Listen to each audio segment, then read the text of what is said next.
have puppy.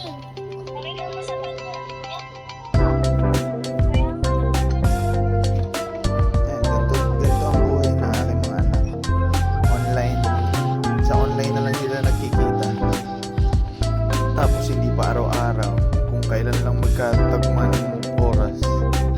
Philippines, Kuwait. Habang ako nagagawa ng baon ng maliit. Nahulog. Yan, paksiw na isda ang baon ni Gasi. Pinaghihimay ko siya ng ulam para hindi siya magaling. Kuya, I'll show you. There was a glitch. Try again in a few seconds. Pero idodrawing ka daw ni Gasi.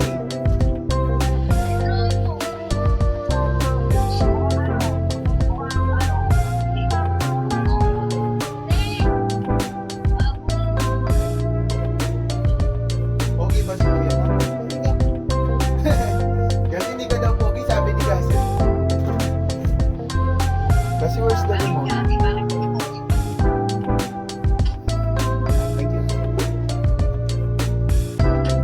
Pogi ba si Kuya? Ayan o, tinan mo. Kuya, look at me. I like a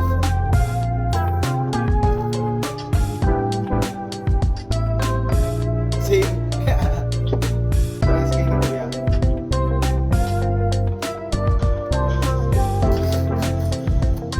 Sige, gagawa muna ako ng baon mo.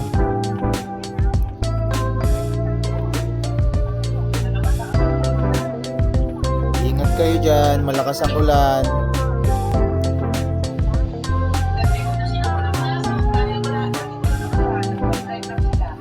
Okay lang yan.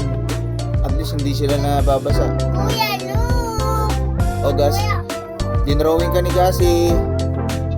Kuya, Daddy, look. Wow! Picturean natin. Sino yan? Ay, pinindot mo naman, wala na.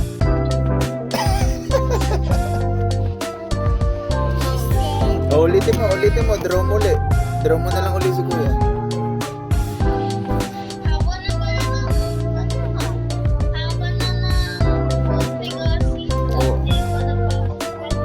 Ginupitan na yan isang beses. No, mommy.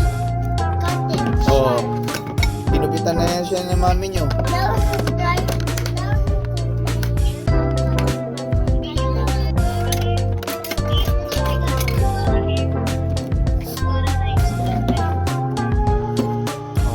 Hugas ya, para gagawa kita ng buba. Strawberry? Okay.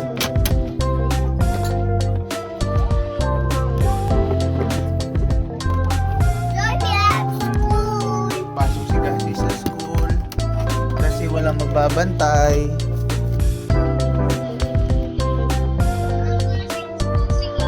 Hindi, paalagaan lang yung anak, hindi yung school. Doon dinadala yung mga bata na doon dinadala yung mga bata na walang magbabantay. Kasi yung magulang katulad ko,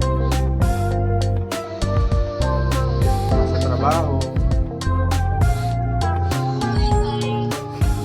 Hindi pa, mamaya pa, hindi pa nga kami nakakatapos ni Gasi.